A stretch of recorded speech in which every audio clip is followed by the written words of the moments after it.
What's up YouTube, it's me Sonii Beatz, and today I'm going to be showing you how to make a kick in Pigment. I'm just going to start a series of showing you how to make different drum sounds in here and one shots in their own separate videos instead of one big video together, just because you can't go into that much detail and get into specifics if you do it all together, or else the video will be super long. So I'm going to create the initial kick in Pigment, and then I'm going to use only Ableton audio effects to enhance the kick. Alright, so first you're going to start with the sine wave. Looks like that. When you try to make it with other sounds like this, it sounds too ringy, so sine waves are usually the best sound to use. And then the first thing you do is change the envelope to something like that.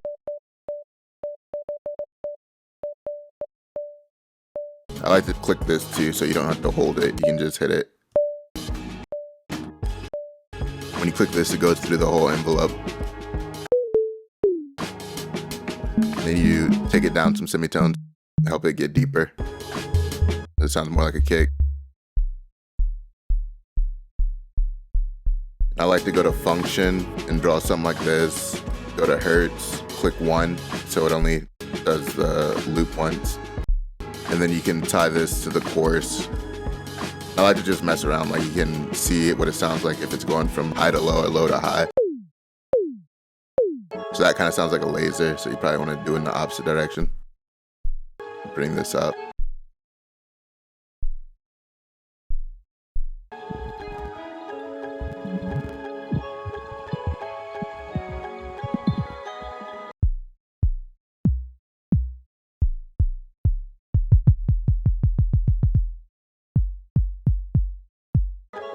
Alright, next you can do the same thing with the fine except more extreme.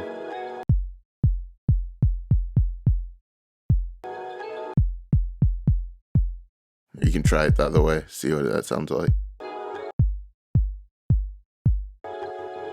Alright, and then I usually go to the second function, make a shape similar to the other one, and tie it to the volume.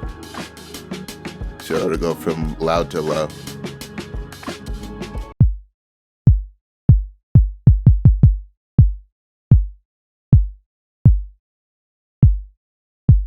So you can also mess with all this stuff if you want to see what it would sound like. If you want to make like an EDM-y sounding kick, you can mess with all this stuff. And it'll give it like tones and all that.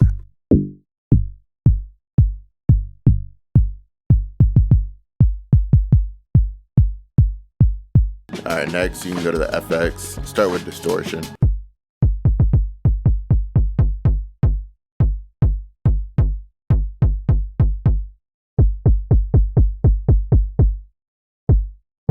Alright, so next you can either use a compressor or a multi-band compressor, or you can use both. Leave them out at 50, and then get rid of the highs. Pump up the lows the most. I like to change it to above only, because I'm not really sure what the above below thing does. And then mess with the height of it. I just click and see where I like the sound.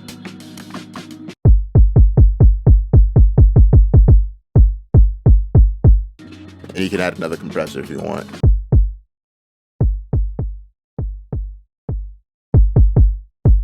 Alright, so after that, click in a MIDI clip. So I'll just put the kick there. And it depends, if you click the ADR button, you don't have to make it that long because it'll play the full envelope. If you didn't click the ADR button, you just have to make sure that it's long enough to play the whole kick. And then turn the velocity all the way up. You can also click any of the other keys to make sure that this is your favorite note. Yeah, I think I'm gonna stick with A. Oh, and you can also save this as a preset, just in case you forget how to make it. I like to save it just in case. And then you freeze and flatten this. Then you can go in and cut it into the size you want. I also like to go here and turn it up. So after that, you can go to the audio effects in Ableton, and you can try out a saturator.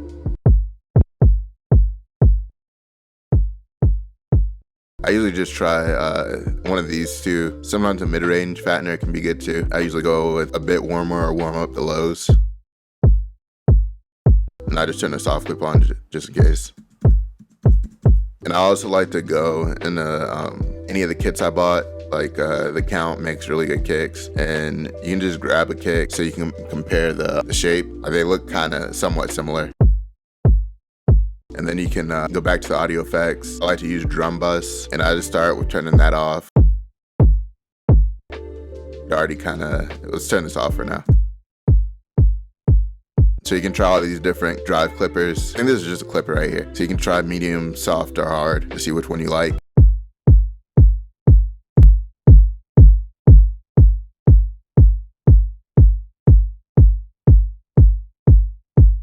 And then I like to go here and up the transient. It makes the beginning hit harder.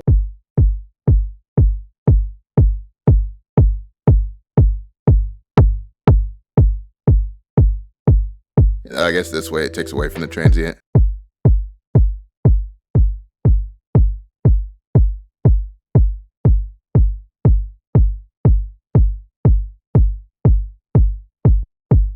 All right, then you can go here and see how much drive you want to add. I usually just leave it at what it was at, like 20. You can mess with the dampness.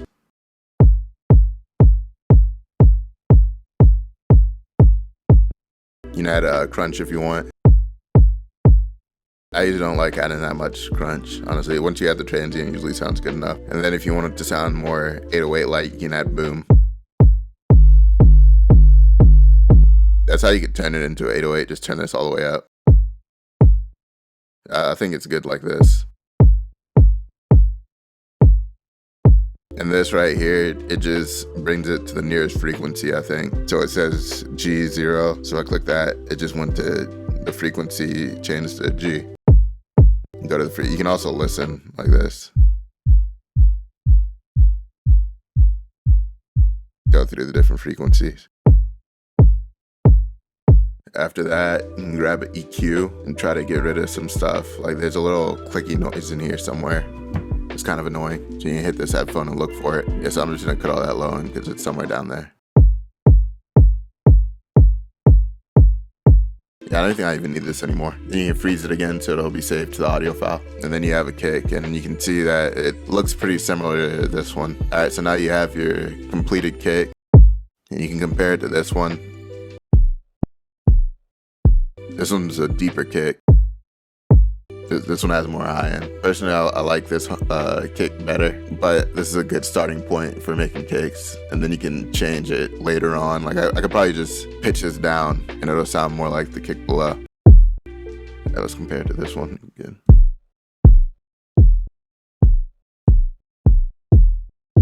Alright, so it still doesn't sound like this kick below, but it sounds a little better. It sounds deeper, you know, than it did before. And you just flatten it again to save the shape of it. So that's pretty much it on how to create a kick using Pigments and Ableton talk effects. You can go into more detail and make the kick sound better using plugins if you have them. But I wanted to make this for people that have Pigments only, Pigments and Ableton. And if you have another DAW, like I'm pretty sure FL Studio probably has similar audio effects that come with it, so you can probably translate it to whichever DAW you're using. So that's it for the tutorial. Next, I'll be doing snares, so if you're interested, comment, like, and subscribe. Let me know if you have any suggestions on how to make kicks and Pigments better. Check out my music on Spotify and all other streaming platforms, and thanks for watching.